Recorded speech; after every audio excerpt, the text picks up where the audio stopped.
সকলে ভোগ দর্শন করো, ভোগেতে সকলের দুর্ভোগ দূর হোক। এটা হচ্ছে কৃষ্ণ কালী পুজো বিহিত আমাদের রাধা মাধবের ভোগ এবং আমাদের শিব শক্তির ভোগ। তোমরা দর্শন করো।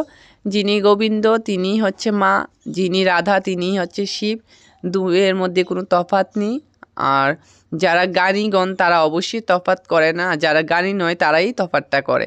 তো তোমরা যখন গ্রন্থাদি পড়বে তখন গ্রন্থের মধ্যে পাবে যে শিব হচ্ছে গিয়ে রাধারানী আর কৃষ্ণ হচ্ছে গিয়ে মা, তার জন্য কোনো ডিফারেন্স নেই। যে কোনো একজনের চরণে তোমরা ফিক্সড হও, যাকে ইষ্ট মানবে তাকে মেনে তার মধ্যেই সমস্ত দেবদেবীকে দেখার চেষ্টা করো, তার মধ্যেই সবাইকে পুজো করো, দেখবে তোমাদের পুজোটা ভালো হবে, কমপ্লিট হবে এবং ভগবান খুব তাড়াতাড়ি তোমাদের ডাকে সাড়া দেবে।